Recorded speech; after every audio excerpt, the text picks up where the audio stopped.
Buenas tardes a todas las personas que ya hay en sala. Les damos la bienvenida a este espacio. Mi nombre es Laura Yepes y voy a estar acompañándoles aquí junto con el invitado de hoy, el tema que nos convoca. Voy a dar entonces paso a don Jorge Mario, quien hará el preámbulo y presentará a nuestro invitado de hoy. Don Jorge. Muy buenas tardes a todos los que están en la sala, al profesor Javier por aceptar la invitación y compartirnos sus conocimientos en este tema tan importante para todos nosotros. Esto está en un programa que hemos denominado Saberes Compartidos, que fundamentalmente es cualquier asociado que tenga una temática de interés que quiera compartir con el resto de asociados. Simplemente nos escribe o nos informa y nosotros hacemos una programación cada mes. Normalmente es como el tercer miércoles de cada mes que hacemos esto, con duración de 1 hora. Hoy vamos a tener eh, a nuestro asociado Javier Ariel Mora Guzmán, profesor. Él nos va a hablar de ese tema que ustedes están viendo ahí en pantalla, la diabetes mellitus. Es, como él lo subtitula abajo, un problema de salud pública mundial. Eh, el profesor Javier es administrador en salud, es especialista en regencia de farmacia, además es coaching en diabetología, enfermero profesional y adicionalmente regente de farmacia, o sea que tiene eh, una cantidad de estudios realizados durante toda su vida que seguramente le dan la autoridad para hablarnos hoy, compartir este importante tema que esperemos sea muy útil, sea beneficioso para todos.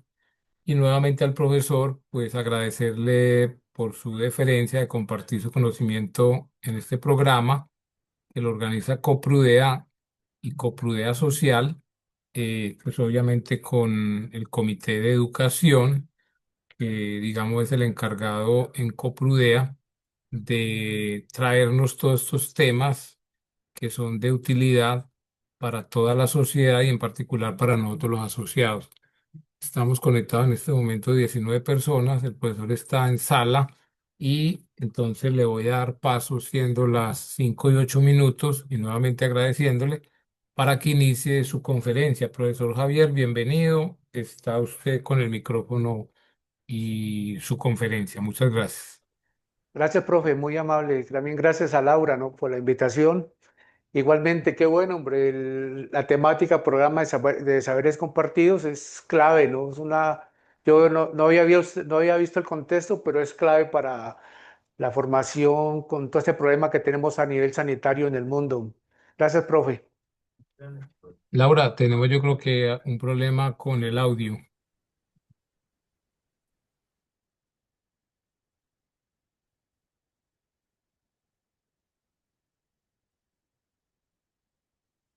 ¿Ahí se escucha bien? Ahí que habló el profesor, ahí sí ahora que estaba hablando, él se estaba cortando. Ya. Bueno, muy buenas tardes para todos los que están en sala. E igualmente, hoy la temática hoy es una temática que es muy preocupante para nosotros las personas a nivel sanitario en el mundo. Entonces, esta problemática, la diabetes, ha ido creciendo de una forma muy acelerada, como una bola de nieve, y es una preocupación muy grande que tenemos. Yo voy a empezar por esa parte del sistema endocrino. ¿Qué es eso del sistema endocrino? Pero me voy a centrar en la parte de lo que es el páncreas. El páncreas, ¿por qué el páncreas? Porque ese páncreas, esa glándula es la responsable de por qué tanta afectación que da en el mundo con respecto a la diabetes mellitus. Entonces van a mirar esta diapositiva, miren si ese pendón, entonces van a mirar lo que es el páncreas. Este páncreas es un órgano que pesa entre 86 y 88 gramos, que es muy pequeñito y es el responsable de ese problema de salud que tenemos en el mundo. Entonces él tiene una función endocrina y otra función exocrina. Entonces tiene la función endocrina que es la más importante, es que esa parte es la encargada de producir insulina. Y tenemos otra parte que es exocrina, que es donde se segrega el jugo pancreático, que es el encargado de metabolizar lipasas, grasas y carbohidratos. Entonces, para que más o menos tengamos como esa idea de para dónde vamos con respecto a esto. Entonces, en esta parte, entonces voy a pasar allá, no me pasa, ya. Pues acá voy a hablar en un contexto que es la persona que no tiene diabetes, es decir, los pacientes que son normoglicémicos que no tienen problema de diabetes de azúcar en sangre. Entonces, para poder determinar que el paciente es normoglicémico, que es decir, que está sin diabetes, tenemos unas medidas que son los exámenes que son glicemias glicosiladas, que debe estar por debajo de 5, menor de 5.7. El paciente que tiene glicemia en ayunas debe estar por debajo de 100, las pruebas de tolerancia oral a la glucosa deben estar por debajo de 140 y las glicemias en ayunas deben estar por debajo de 100. Entonces la persona que ya tiene una afectación, que es la prediabetes.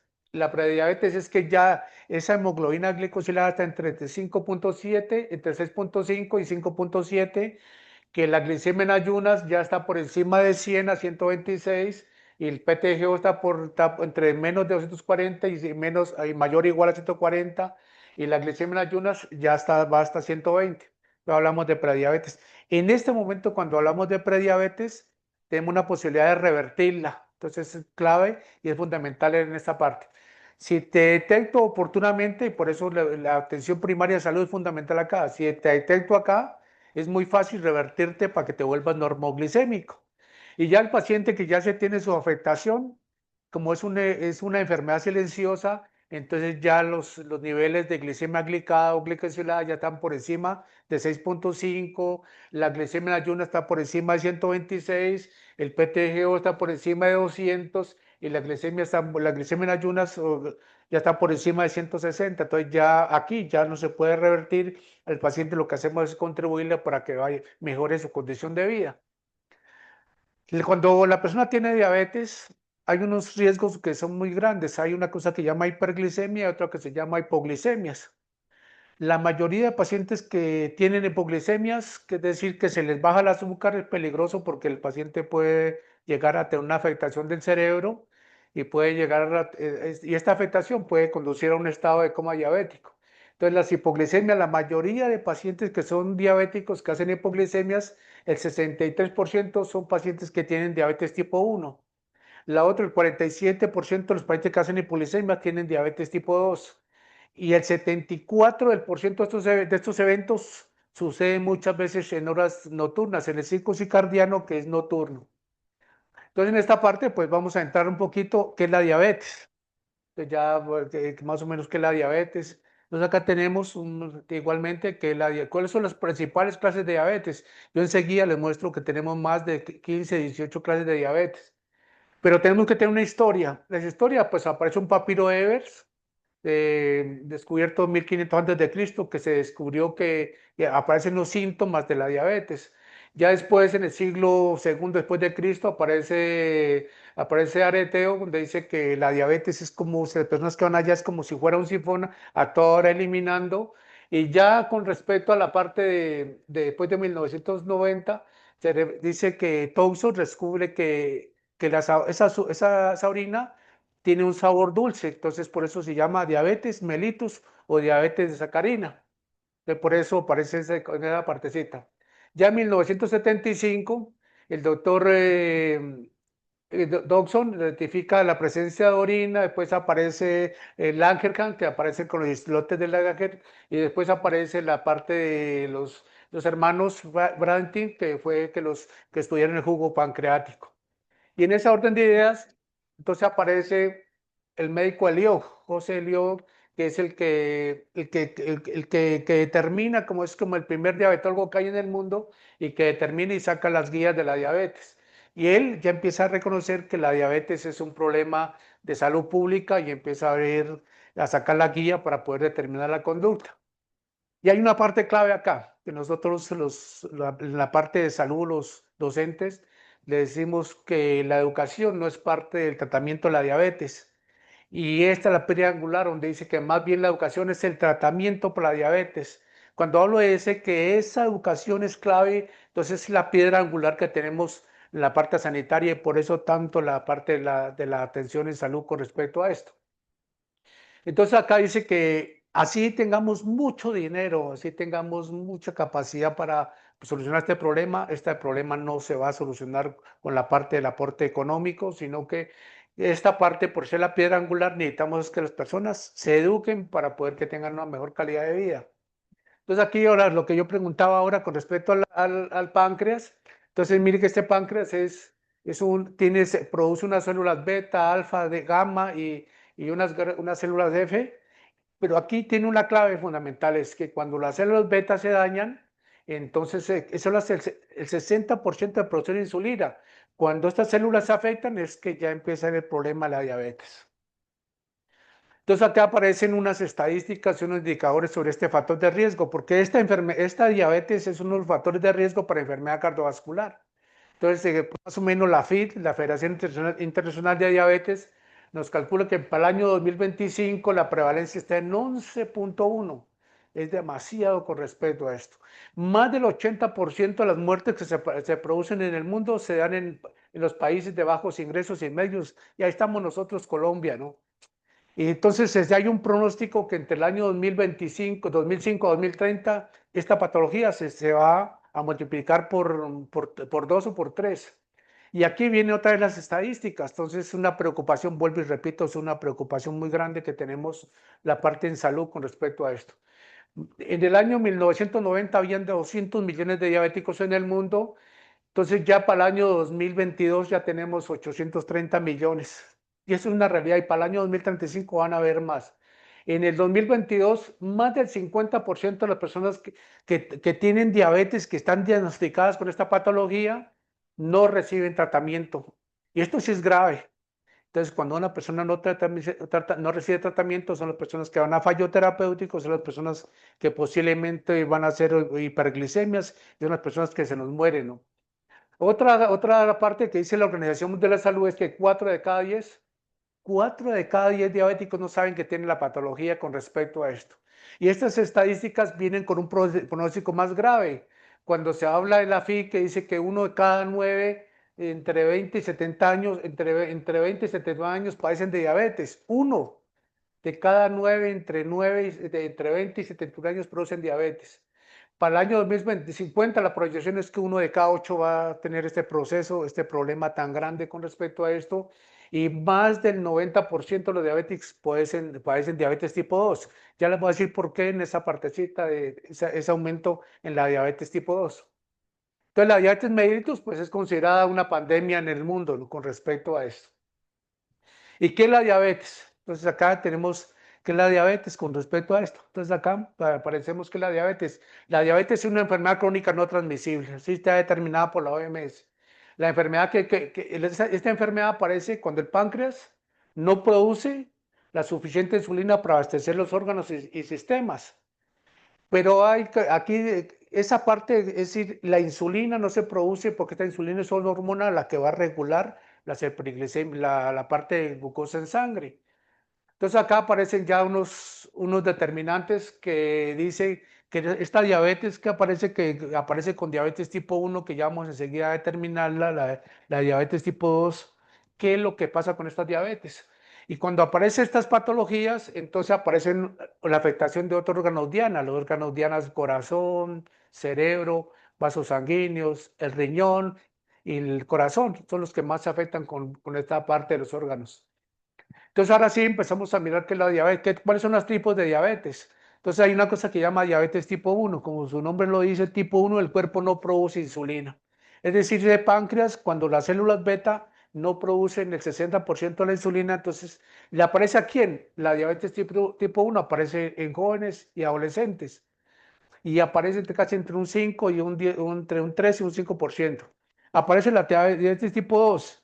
El cuerpo produce la insulina, pero no la suficiente para poder abastecer los órganos. Y la otra prevalente son las diabetes gestacionales, que son de 100 madres gestantes, entre 2, 3, 4, 5% van a tener diabetes mellitus tipo gestacional. Entonces acá vamos a mirar que hay un papel fundamental. Entonces, en esta partecita me voy a entrar a mi parte profesional. Entonces, voy a hablar que nosotros tenemos una importante componente para poder contribuir a que la persona mejore su calidad de vida, y es el llamado el farmacéutico 7 estrellas, que es el docente, que es el gestador, que es el comunicador, que es el responsable de toma de decisiones, es el que acompaña al médico, es el encargado de que la persona tenga adherencia a la farmacológica, sea adherente, sea cumplidor. Si no, pues esto no va a llevar de ninguna parte con respecto a esto. Entonces voy a entrar un poquito a la prediabetes. Entonces yo les decía a ustedes que esta enfermedad tiene una posibilidad de revertir, y tenemos una posibilidad inmensa cuando lo que se llama el adulto que es sano y pide su cita oportunamente, el médico puede determinar la conducta de mandar la glicemia glicosilada, la glicemia en ayunas, las pruebas de tolerancia oral a la glucosa como medida preventiva para poder hacer un diagnóstico oportuno. Como les decía, se puede revertir acá. Acá tenemos una posibilidad muy importante. ¿Y cuáles son los síntomas? Que si el paciente va y le dice al médico que tiene polifagia, poliuria, polidicea, quiere decir eso, polifagia, quiere decir que le da mucha hambre, polidicea es que tiene mucha sed, poliuria es que va mucho a eliminar. Entonces el médico puede tomar la conducta rápida y oportuna para detectar en qué condición está el paciente, para que de pronto revertirlo en caso que tenga prediabetes. ¿Y cómo puedo revertir la prediabetes? Entonces, yo en esa partecita sí soy muy enfático en decir, vuelvo y repito, la educación es fundamental.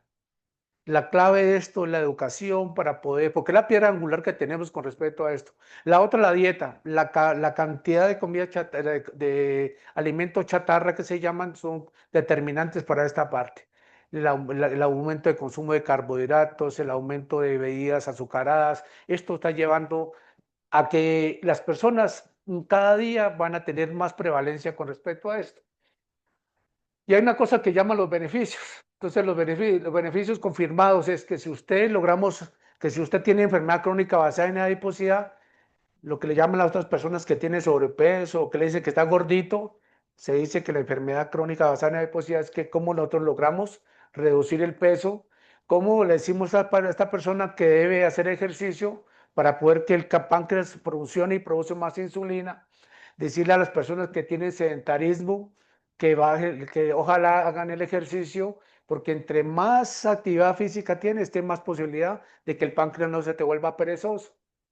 Y el aumento de peso, que es uno de esta enfermedad crónica basada en la adiposidad es uno de los factores de riesgo más prevalentes para que la persona tenga diabetes. Igualmente la edad, pues, y la parte genética son determinantes en esa partecita. Acá no, acá hay una conducta, pues está determinando que cuando el papá, el abuelo, el tatarabuelo, la tía, y tiene ese árbol genealógico, pues más posibilidad tenemos de tener esa condición de diabetes.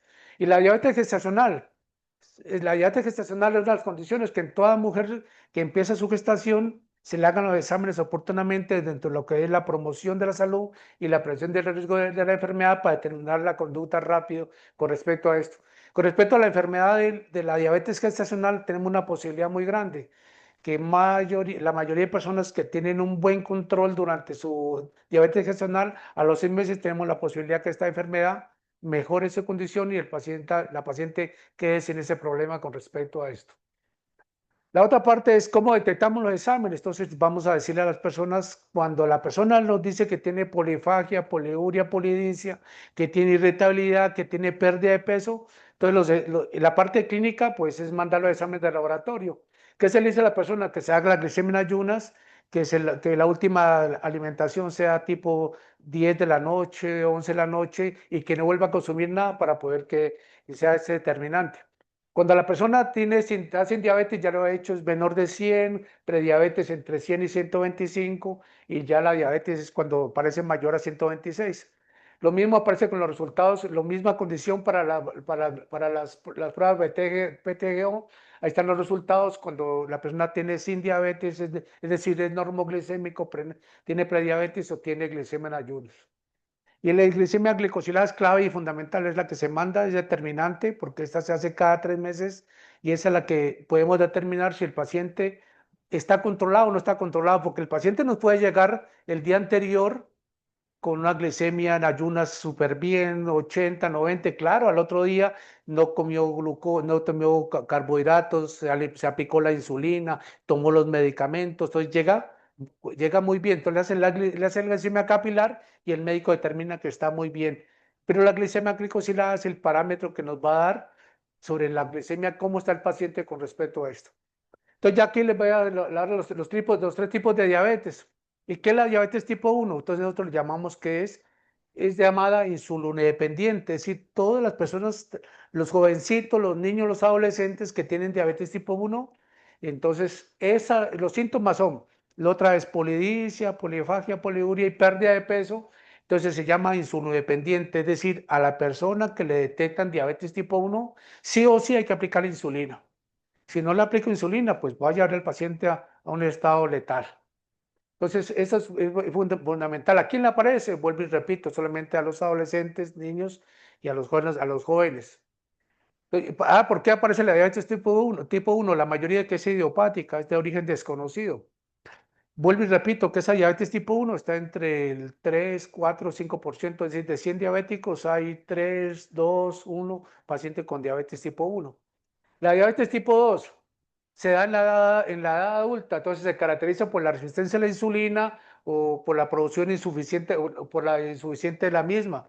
Entonces puede requerir, estos pacientes pueden requerir insulina, entonces tenemos mal llamados insulinorequirientes. Entonces, en la otra palabra, pues que de una u otra forma, pues el paciente que no logramos, no pues, logramos contratarlo con ADOS, controlarlo con ADOS, antidiabéticos orales, pues la única opción cuando tiene esa glicemia por allá en 9, en 10, no tenemos otro recurso que el médico empiece el tratamiento con insulina. Entonces, los síntomas son casi los mismos que les dije anteriormente con respecto a esto, el diagnóstico igual y la diabetes tipo 2 está entre 90 y 95% de los pacientes diabéticos. De 100 pacientes diabéticos, 90, 91 hasta 95% tienen diabetes tipo 2. Y la diabetes gestacional, ya habíamos dicho que es en la parte gestacional que se da esa partecita. Importante acá que entre 2, 3 o 5% de las mujeres con diabetes que están ingestadas pueden tener diabetes gestacional. Por eso es importante el control de PIP. Y hay otros tipos de diabetes, ¿cierto? Están las MODI, que no va a entrar a decir esta parte. Están las poliquísticas, que es debido a problemas de fibrosis quística. Y hay algunos medicamentos, y ya está, hay una diabetes que se llama medicamentosa, que se da porque algunas personas por glucosteroides o inmunosupresores que son causantes de esta patología con respecto a esto. Entonces acá tenemos que mirar la glicemia, los valores de la glicemia, ¿cierto? Yo le había dicho a ustedes que esto es importante. Importante cuando nosotros tenemos el control de los pacientes normoglicémicos, prediabéticos, para poderlo revertir. Cuando ya estén en la parte roja, ya es un imposible hacer esta reversión con respecto a esto. Y tenemos otra figura que llama las glicemias capilares. Las glicemias capilares son las que se le mandan al usuario que tiene diabetes para que se haga el control y hagamos un monitoreo para saber que la mayoría que le mandan glicemias capilares son pacientes que son insulinorequirientes, es decir, que ya se les manda la insulina porque no llegaron a metas control, entonces no hay otra opción que mandarlos y controlarlos con estas glicemias capilares. Esta glicemia capilar es fundamental. ¿Cuándo se hacen las glicemias capilares? Se deben hacer todos los días. Si es con el desayuno, debe ser 20 o 30 minutos antes del desayuno y 2 horas después de la post.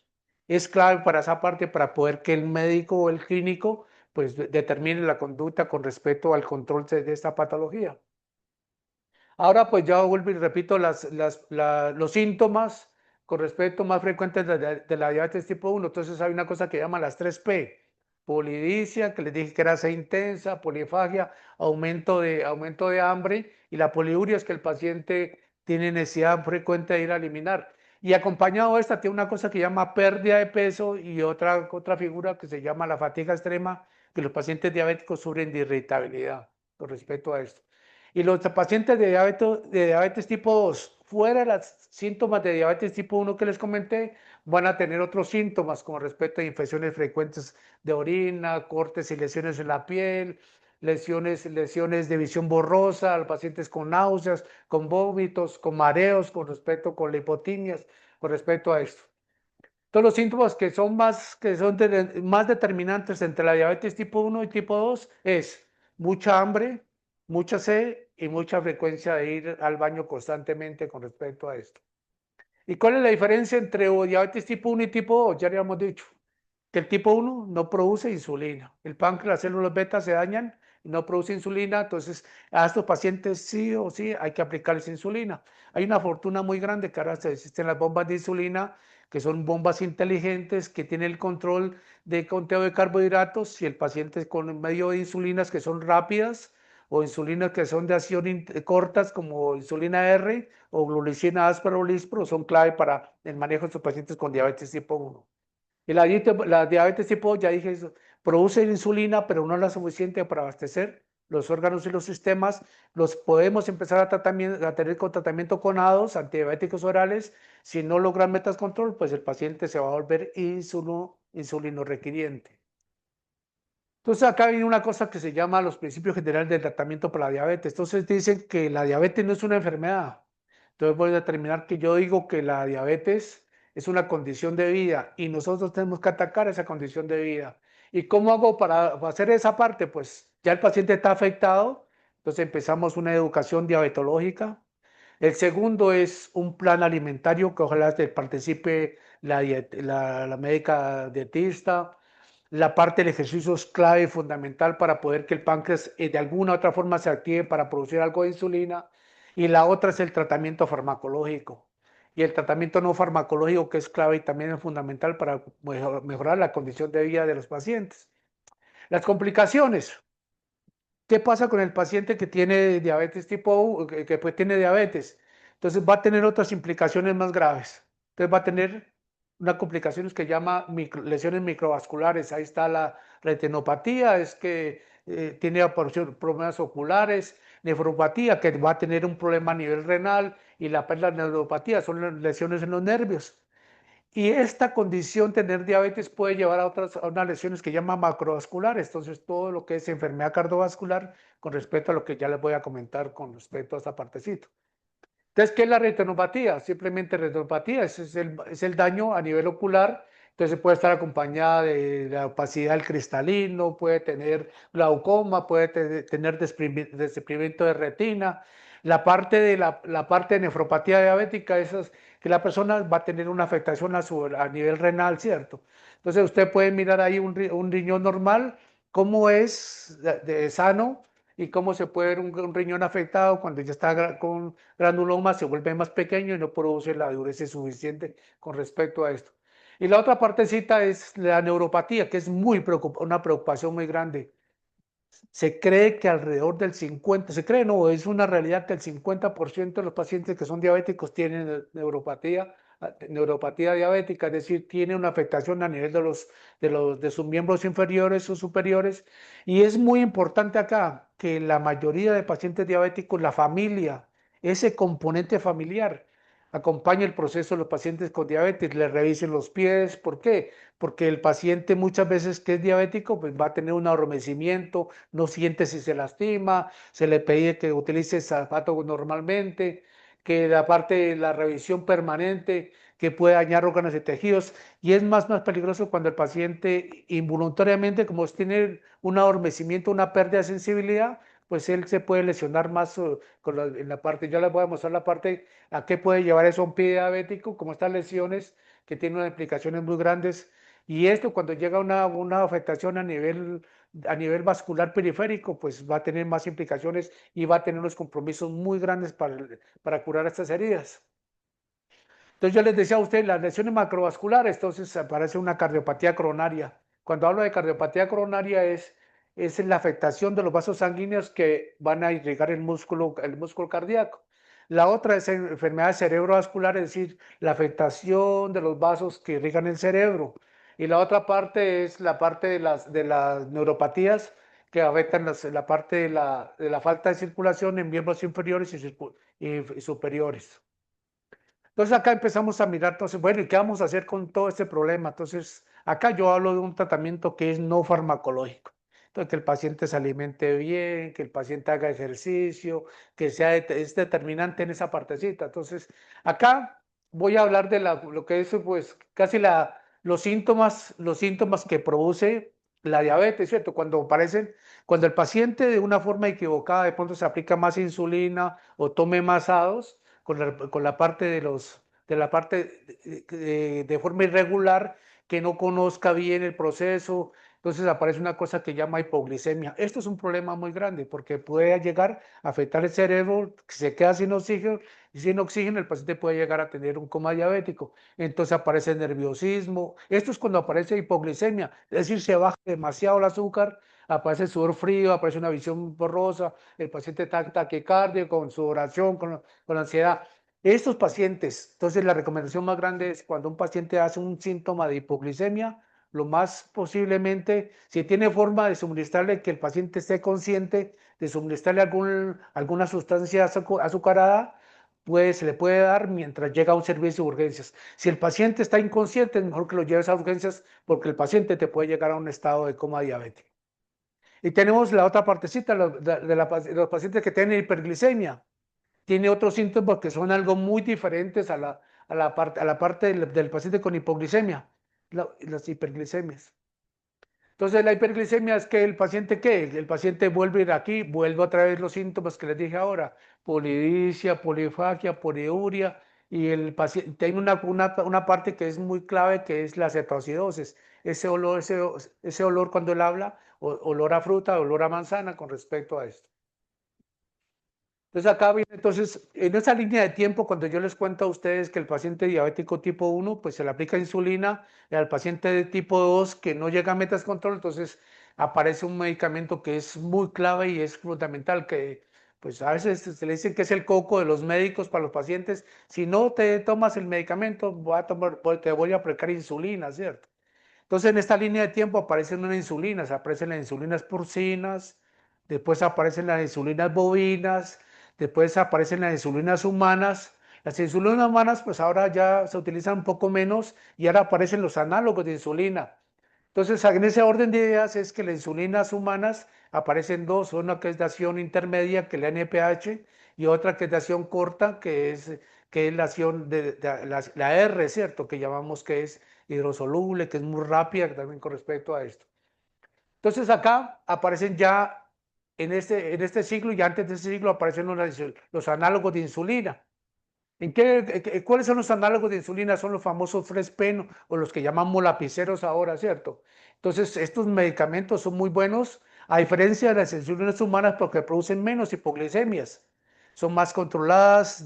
Las insulinas humanas tienen inicio, pico y tienen duración. Estas tienen inicio y son planas. Entonces, acá tenemos unas insulinas que se llaman de acción rápida: glulicina, aspar y lispro. Y tenemos insulinas de acción prolongada como glargina, levemir, y tenemos ultra prolongada ahora, pues como la de Gludet, ¿cierto? Insulinas pues, que vienen acompañadas de unos profesionales que es los coaches en diabetología con respecto a esto. Ahora, importante esto, ¿cierto? Los pacientes que se aplican estos Flespen, entonces también tienen una condición especial. Cuando el farmacéutico le dispensa o le entrega los dispositivos médicos, como son las agujas, le debe informar al paciente cuál es la conducta. Por ejemplo, pacientes que le entregan aguja, con el Flespen le entregan la agujita, que es de 4 milímetros, 4, 6, 8, 6 hasta 8. Decirle: venga, aplíquese esa insulina en ángulo 90 grados para que la insulina se la aplique de forma correcta. Si la aguja es más largo, pues entonces uno le da la indicación que haga el pellizco de forma correcta y se la aplique de 45 grados para que el medicamento se metabolice mucho mejor con respecto a esto.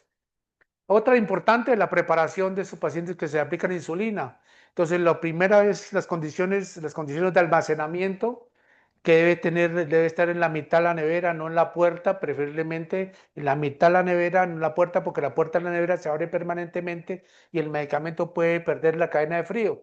Entonces, que el paciente sí le lávese las manos, agite la insulina, no lo haga así, agítela de esta forma, hágase el pellizco, mire la aguja que se va a aplicar, si es insulina humana o R, o las insulinas análogas que son Flespen.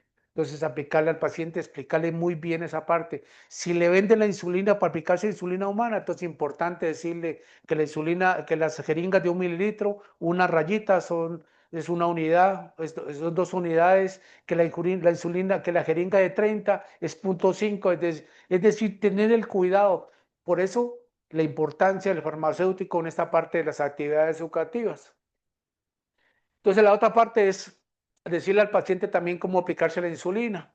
Entonces aquí tenemos una partecita que es decirle que la mayoría del medicamento que nosotros acá casi le decimos al usuario, empiece por el tejido adiposo, donde mejor absorción se metaboliza. Después la parte donde hay menor absorción en la parte del musculito del adiós. Después las otras 2 recomendaciones, casi yo no comparto eso, es respetable, pero yo al paciente siempre le digo, estas son las 2 mejores condiciones para que se metabolice mucho mejor la insulina. ¿Por qué aquí? Porque tiene una mejor absorción más rápida. ¿Para qué? Y que haga la rotación importante para que el paciente no vaya a tener hiperdistrofia o lipodistrofia, que eso es otro problema que es muy grave, que los pacientes muchas veces la lipodistrofia se forman unos cúmulos de grasas y ellos se inyectan ahí porque ahí no les duele. La otra condición es cuando saca la insulina a la nevera, es que la deje reposar 10 a 15 minutos porque esa insulina fría produce mucho dolor y el paciente le va a dar miedo a aplicarse la segunda dosis y por eso el abandono del tratamiento y los fallos terapéuticos. Acá viene la otra parte de los medicamentos. Entonces ya hablé de las insulinas, entonces vuelvo y repito en esa línea de tiempo, bovinas, porcinas, humanas y ahora los famosos análogos de insulina. Y tenemos otros medicamentos que llamamos ADO, antibióticos orales, que son hipoglicemiantes. Entonces tenemos una cosa que llama sulfonilurias, tenemos como la glibenclamida, que ya casi la mayoría ya está de salida, meglitinas, tenemos repaglidina, tenemos las miguanidas como la meformina, medicamento que todavía sigue ganando mucho, tenemos inhibidores de incretinas, que es los medicamentos del siglo XXI que en este momento pues se está utilizando mucho porque han contribuido mucho a mejorar la calidad de vida de las personas. Entonces acá les voy a mostrar más o menos cómo ha sido la proyección de estos inhibidores de incretinas, es decir, los medicamentos casi en el siglo XXI, tenemos que en el año 2005 aparecieron unos medicamentos que llaman GLP-1s. Y ojo con este medicamento. La mayoría de personas se automedican y hacen uso inadecuado de esto porque pues piensan que con esto van a bajar peso y si usted no tiene un control de una parte clínica de un farmacéutico va a tener unas implicaciones muy grandes. Estos GLP-1 aparecen preparados de inhibidores de incretinas que dividen en la parte del espectro similar al glucagón, ¿cierto? Entonces es importante esto. Aparecen los DPP-4, que son medicamentos ya les voy a mostrar cuáles tenemos en estos momentos activos en Colombia, que aparecieron en el 2006, y en el 2009 aparecen los famosos glucosúricos, o los famosos inhibidores selectivos del GLT2. Entonces acá ya tenemos 2 medicamentos que están en este momento en auge, y medicamentos que han mejorado mucho la condición de vida, pero si nosotros la parte farmacéutica, la parte del enfermero, la parte clínica, no hacemos el trabajo armónico, integral y sostenido, entonces el paciente se va desinformado, a pesar que son medicamentos de alto coste, entonces no van a hacer la función que requerimos. Entonces aquí usted mira la esenitida, la liraglutida, con respecto a esto, cómo han ido evolucionando y cuándo fueron aprobados por el EMA y cuándo fueron aprobados por el FDA con respecto a esto. Y aparece un medicamento que se llama tercepatía, ya está aquí en Colombia, yo creo que hace poquito apareció aquí en Colombia, y este medicamento fue uno de los causantes, mire que estoy hablando de una enfermera de 58 años del Reino Unido, que de una forma u otra, pues aplicó este medicamento que aparece nuevo en el Reino Unido y aparece certificado de defunción, aparece hace 9 meses y aparece que se aplicó el medicamento siendo enfermera en una potencia de estas, entonces aparece por muerte, por insuficiencia multiorgánica, hizo una pancreatitis, es un cético. Por eso, yo les recomiendo mucho a las personas que utilicen el famoso, entre comillas, Ozempic, la semaglutida y ojo con estos medicamentos, que lo más recomendable es no se automedique, no se automedique porque esta es una de las causas de las muchas errores de uso irracional de medicamentos que puede llevar a un estado letal. Hay inhibidores del PP4 como sitaglitina, vidaglitina, son medicamentos excelentes de cómo están funcionando y cómo la persona mejora su condición de vida siempre y cuando tenga una parte que se llama adherencia, cumplimiento. Importante nosotros los farmacéuticos tener en cuenta una cosa que llama el ciclo circadiano.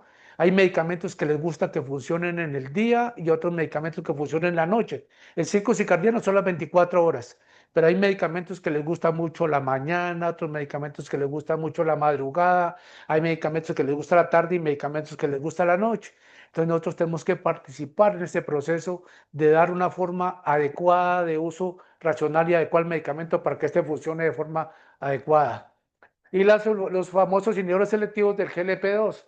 Entonces tenemos dapaglifosina, habían 4 medicamentos en este momento, DAPA, canaglifosina y la epaglifosina, y en este momento aparece la epaglifosina, son glucosúricos, es decir, que estos medicamentos, la mayoría de pacientes que se los toman, pues van a tener una eliminación mayor y frecuente por la orina, pues se llaman glucosúricos. Entonces acá yo voy a tomar una partecita con respecto a esto, es que hay una cosa que llama titulación de la insulina.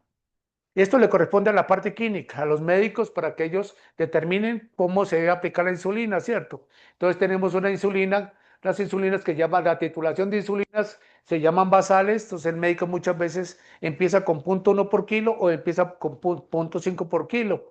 Esto es importante para poder que el paciente llegue a la meta. Si el médico ve que con esa titulación el paciente no está llegando a metas, él puede ir cada 3 días aumentando las unidades de la titulación basal para que el paciente llegue a metas, ojalá entre 90 a 130 miligramos por decilitro. Cuando estos pacientes que reciben insulinas humanas, ojo con lo que le voy a decir, los pacientes que están recibiendo insulinas humanas NPH como R, entonces los pasan a insulinas análogas, el médico debe considerar que esta dosis, si lo va a cambiar la glargina por NPH, la dosis de eso debe ser más la dosis menos 20 con respecto a esto, y la aplicación del paciente que recibe NPH más A2 debe ser menos el 20% con respecto a las insulinas análogas. Y esta es la titulación que llamaba postprandial, que es las insulinas rápidas, es decir, insulinas que se aplican, como dije, glargina, gluricina y aspar, ¿cierto?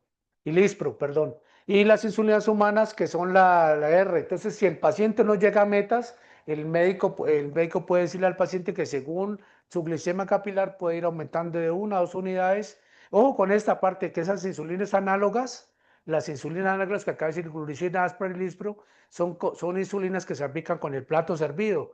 Es decir, el paciente le deben servir su desayuno, es decir, se aplicó la insulina e inmediatamente consumir el desayuno, el almuerzo, la comida, porque estos pacientes pueden llegar a hipoglicemias. Y finalmente esta parte simplemente es una recomendación con respecto a todo esto.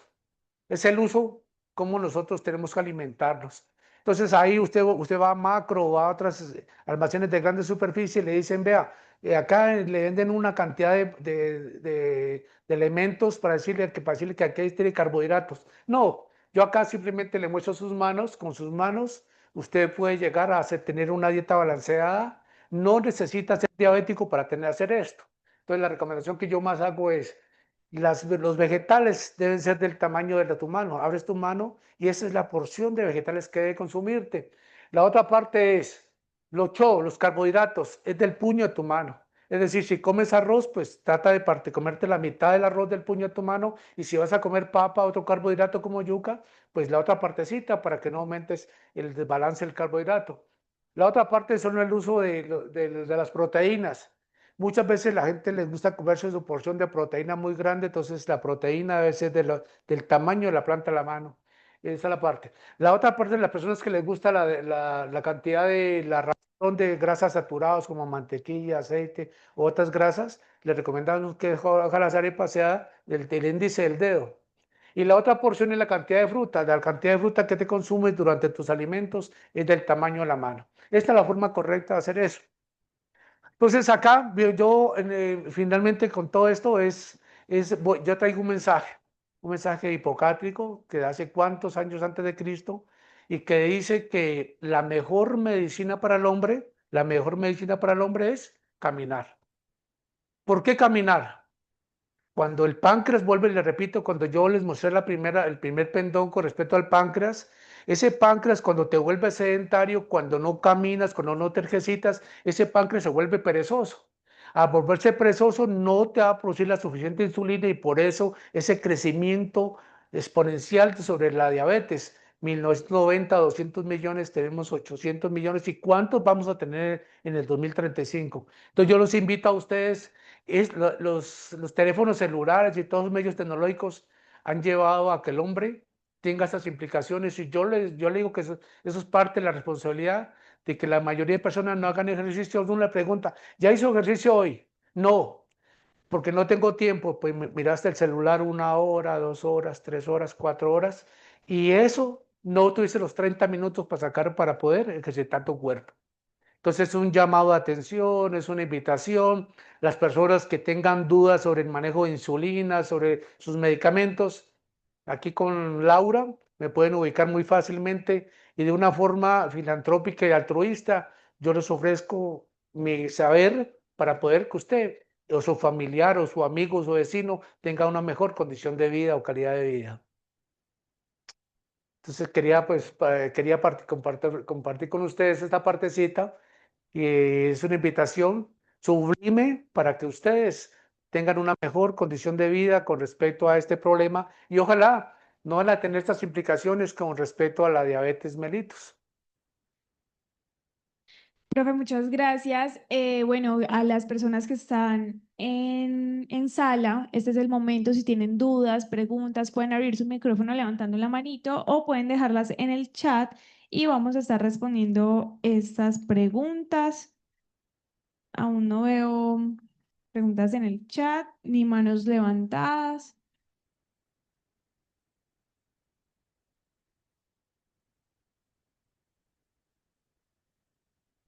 Bueno, la grabación se les estará enviando a las personas que hicieron el registro, a sus correos se les enviará.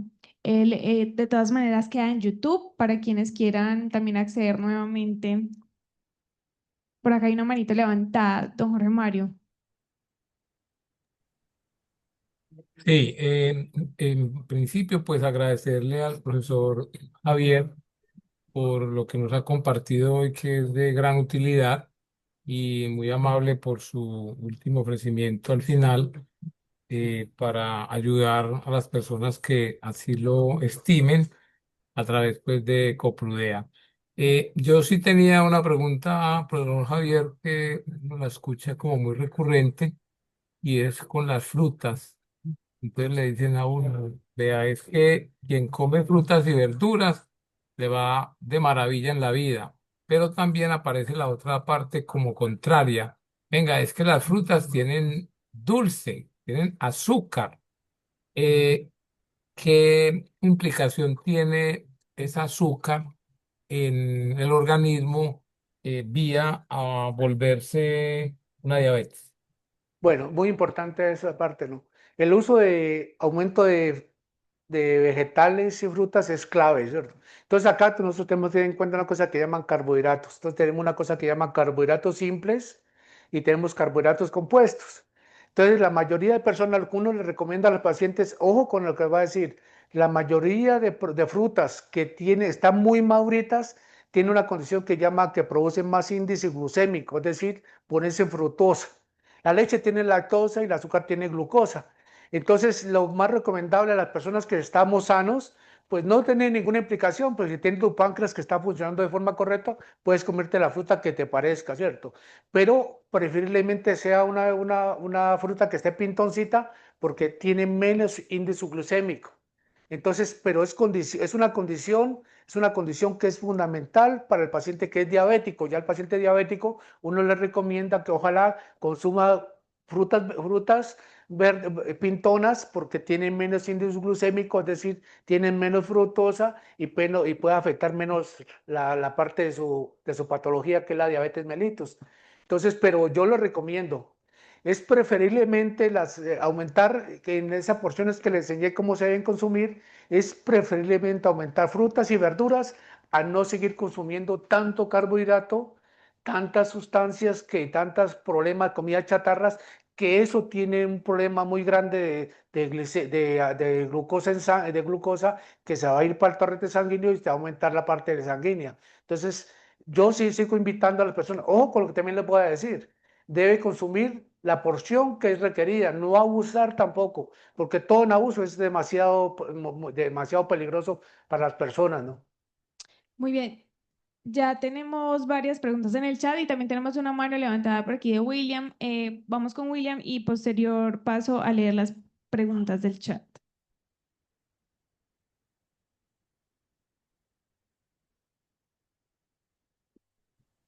Buenas tardes y muchas gracias por esta gran explicación que da el profesor. He escuchado que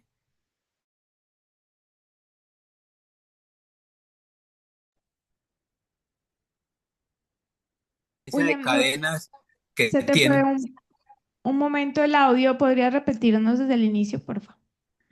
sí, que he escuchado que no es conveniente comer varias frutas al mismo tiempo. Casi que una ensalada de frutas no es recomendable. ¿Eso es real? Hay que saber qué clase de, está lo cierto, hay que saber qué consumir, qué fruta consumir, ¿cierto? Entonces, ¿uno qué recomienda? La persona que va a consumir frutas, uno le puede decir por la mañana, si no es diabético, pues cómo hace su porción de banano acompañado, por ejemplo, de manzana verde. Ojo con lo que les voy a decir también, explicar esa parte, ¿no? Ojalá la porción de fruta se la consuma 30 minutos antes de desayunar, antes de almorzar, antes de comer, para que esta fruta no se metabolice igual que con los alimentos, con los carbohidratos que te va a consumir, ¿cierto? Con las proteínas. Entonces, es mejor decirle a la persona que se consuma la fruta 30 minuticos antes y no tome el jugo natural. ¿Por qué? Porque tenemos una cosa que se llama azúcar intrínseca, azúcar libre y azúcar añadida. Entonces, cuando te comes la fruta y cuando coges la fruta y la echas a la licuadora, ese azúcar ya se vuelve fructosa libre. Y esa fructosa libre se va más rápido para el torrente sanguíneo. Entonces, la persona decir, cómase la fruta natural, como está, para que ella, como ellos sus celulitas, pueda producir se retrase el metabolismo del 8. Entonces es clave esa partecita. No es recomendable consumir toda esa cantidad de fruta así como un salpicón. Bueno, si sales para un paseo, cómete tu salpicón, disfrútalo, pero no se recomienda la mezcla de 3, 4, 5 frutas. Entonces debes saber qué clase de frutas, porque no hay unas frutas que hacen interacción entre ellas. Entonces uno al paciente le dice, cómase la manzana, un cuartico de manzana acompañado de polvo de piña, ¿cierto? Que las dos no tengan un igual índice glucémico, porque eso puede también afectar la parte de salud. Pero a los pacientes diabéticos, sí se le vuelvo y repito, por el índice glucémico se debe comer las frutas que sean verduras, que sean pintoncitas. Muy bien, gracias, profe. Vamos entonces con las preguntas que tenemos en el chat. Por acá hay un comentario de María Elena que nos dice, sería muy bueno hablar sobre la prevención y a qué se debe tanto aumento de la diabetes. También Sandra Villa nos dice, buenas tardes, la liraglutide la utilizan para ayudar a la pérdida de peso. ¿Qué tan recomendable es? A ver, primero la primera pregunta, ¿cómo fue? Sería bueno hablar sobre la Sí. prevención y a qué se debe tanto aumento de la La diabetes. prevención, yo ya les dije, los tratamientos no farmacológicos. El paciente que es sedentario, y vuelvo y repito, atención primaria en salud. Es clave y fundamental, y habla la OPS y habla la OMS de esa parte. Las buenas prácticas alimentarias, la buena alimentación, hacer ejercicio, la educación es clave en esa partecita. Entonces, eso es clave de atención primaria en salud. Por eso, cuando uno escucha hablar al doctor Gustavo Preto sobre la reforma a la salud, los famosos CAPIR, los centros de atención primaria de salud, regulatorios y preventivos, es clave en esto. Por eso como esa esencia de la atención primaria de salud para poder que si nosotros no hacemos el trabajo, si nosotros no le decimos a las personas cómo alimentarse, qué hacer con respecto al ejercicio y todo, entonces vamos a tener estas implicaciones tan grandes y esta prevalencia tan grande que hay. Ahora los medicamentos que son utilizados para bajar peso, ojo con esos GLP-1. Yo les recomiendo los medicamentos GLP-1 como semaglutida, glutida y todos los medicamentos solamente están recomendados dentro de la parte clínica los pacientes que tienen enfermedad crónica basada en adiposidad y bajo la supervisión del médico tratante y bajo la supervisión del farmacéutico para que acompañe el proceso, porque vuelvo y repito, estos medicamentos tienen dentro del ciclo circadiano debe saberse manejar y suministrar de forma adecuada. Si no, el medicamento así puede ser medicamento de alto coste. Si no tiene una buena indicación, el medicamento no va a ser su acción farmacológica que nosotros pretendemos. Muy bien, por aquí también tenemos, en caso de hiperglicemia o de coma diabético, ¿qué se debe hacer de inmediato en casa antes de acudir al médico para no abusar de la insulina? En caso de una hiperglicemia, se ha demostrado que la hiperglicemia es que el paciente ya no está haciendo 400, 500, 600 de una glicemia venosa central. Entonces el paciente muchas veces, si tiene glucagón, la mayoría de pacientes si tienen glucagón, se le recomienda aplicarle el glucagón para poder bajar el azúcar. Y lo más recomendable, si el paciente ya está haciendo la cetoacidosis, es mejor llevarlo a un servicio de urgencias para evitar complicaciones. Muy bien, por acá tenemos otra pregunta. María Elena nos pregunta ¿a qué se debe que haya más diabetes en países pobres? Porque porque uno esperaría que sea mayor en los países desarrollados, por ejemplo, Estados Unidos. Sí, uno pensaría en esa parte porque si uno mira los países ya desarrollados, tenemos una cantidad de personas con enfermedad crónica basada en adiposidad, pero tienen una fortuna, que los tratamientos, muchas veces los tratamientos oportunos o la atención primaria en salud allá de pronto es más preventiva, más no los países que ya están en vía de desarrollo. Acá tenemos la atención primaria en salud se ha quedado relegada. La gente piensa que la atención primaria en salud es puramente para los marginados, para los pobres, pero no tienen en cuenta que esa parte de atención primaria en salud tiene unos componentes que son la salud pública, que son la parte de la promoción de la salud y la prevención del riesgo de la enfermedad para poder detener esa parte. Y los tratamientos, vuelvo y repito, la mayoría de pacientes, casi el 50% de los pacientes diabéticos que hay en el mundo no reciben tratamiento oportuno. Y en eso estamos nosotros también. La mayoría de pacientes que van por insulina, muchas veces como vieron hace días, perdón con toda la palabra de los señores de Audifarma, eh, tenían encaletada la insulina. ¿Por cuántos pacientes que no se aplican la insulina? Pues van a llegar a ser las pacientes con hiperglicemia, ¿no? Bueno, tenemos por aquí otra pregunta. Ángela nos dice, buenas tardes. ¿Es cierto que la metformina ayuda a la pérdida de peso? Hay personas que la utilizan para esto. No recomiendo esa parte. La metformina es un medicamento que pertenece a las guanidas. No es un hipoglicemiante. Esa parte debe ser muy clara, no es un hipoglicemiante, es un medicamento que por la parte del hígado va a regular que la glucosa no se vaya para el torrente sanguíneo, entonces va a disminuir esas funciones de la parte hepática. Entonces, a los pacientes, la mayoría de personas que no tienen diabetes, la mayoría de personas que tienen diabetes, y de pronto por ahí hay personas que le dice tome biguanida, así tome la metformina, acompañado de pronto de un ahorrador de potasio. Yo no recomiendo esa automedicación porque eso puede llevar a implicaciones más grandes. Miren lo que les acaba de decir de la enfermera en el Reino Unido. Se aplicó ese GLP-1, hizo la falla multiorgánica, hizo la parte de toxicidad y se nos murió, ¿cierto? Y entonces la parte de automedicación, hay una cosa que llama automedicación responsable, pero eso debe estar bajo la tutoría del farmacéutico. Entonces no recomiendo la automedicación de estos medicamentos. Muchas veces por el WhatsApp, por esos medios, ahora que hay esa difusión tan grande, esa automedicación, tómese esto porque a mí me sirvió. Ningún ser humano es igual, la idiosincrasia es diferente a todos los seres humanos.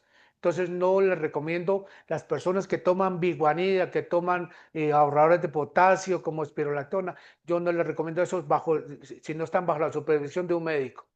Muy bien, ya para terminar, tenemos dos preguntas que se complementan un poco. La primera es de Lilian que nos dice, los productos like, la stevia y otros sí son preventivos. No, bueno, yo difiero de eso, ¿cierto? Yo respeto, mas no comparto.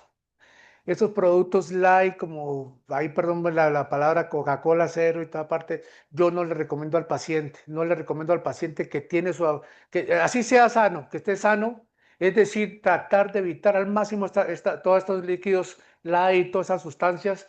Es mejor por la prevención. Si nosotros hacemos atención primaria en salud, si nosotros miramos cuánto de glucosa tiene un juguito, una caja de jugo, miren ahí, tiene hasta 28 gramos. Cuando la OMS dice lo máximo que yo puedo consumir de glucosa son 25 gramos, 5 cubitos de azúcar.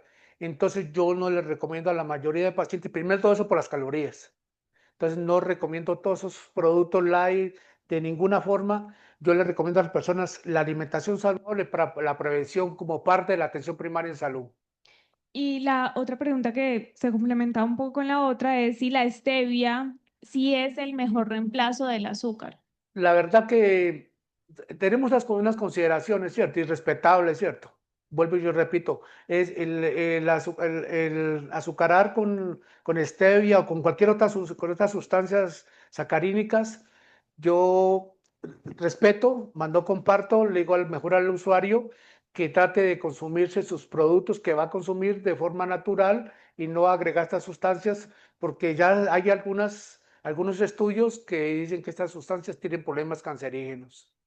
Y por último tenemos una pregunta de Alex que nos dice, ¿las úlceras son tratables en pacientes con neuropatías diabéticas? ¿Cuál debería ser su cuidado?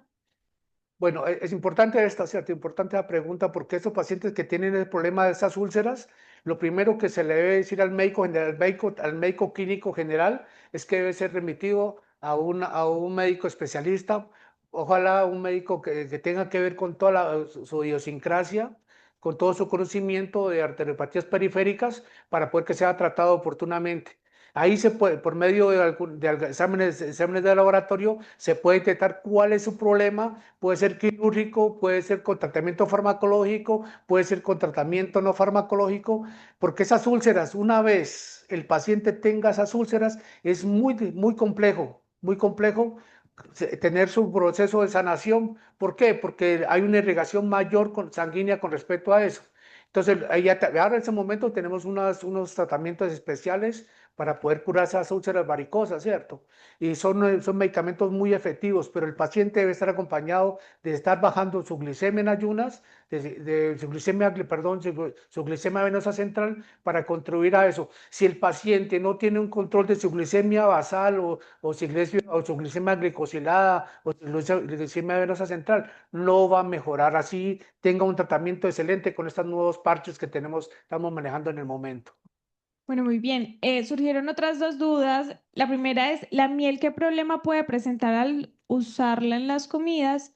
Y la otra es si usted conoce del árbol de la vida que maximiza el dulce o el salado por más o menos 2 horas. En caso de que sí, ¿usted lo recomienda? No, voy a primero la pregunta, la miel, no la autoriza reiterativamente. Primero que todo, eso es un carbohidrato simple, más no abusar de él, ¿cierto? Claro que es mejor una miel pura que agregarle azúcar libre, ¿cierto? Que azúcar moreno, azúcar la que sea, riopaila la que sea. Entonces es más saludable, pero no la uso tampoco de la miel, ¿cierto? Y con respecto a la otra pregunta es, Si conoce el fruto del árbol de la vida que maximiza el dulce o el salado por más o menos 2 horas y en caso de que lo conozca, sí lo yo le recomiendo. recomiendo el INVIMA en este momento tenemos cerca de 113 productos naturales, plantas que sirven para el tratamiento de algunas patologías y es determinante. Entonces, cuando uno entra al INVIMA y ve que esa planta que no tiene el aval del INVIMA, es lo recomendable no utilizarla. Listo, muchas gracias al profe. Por aquí hay comentarios de agradecimiento, muy claro todo, muy buena explicación. Muchas gracias por este espacio y a ustedes que estuvieron ahí conectados y conectadas. Les esperamos en nuestro próximo webinar en el mes de julio. Vuelvo y repito, las personas que tengan alguna duda, con mucho gusto, con Laura me pueden ubicar fácil y sin ningún interés, vuelvo desde la parte altruista y filantrópica, ahí estamos para servirle a la humanidad, ¿no? Muchas gracias. Feliz noche para todos y para todas.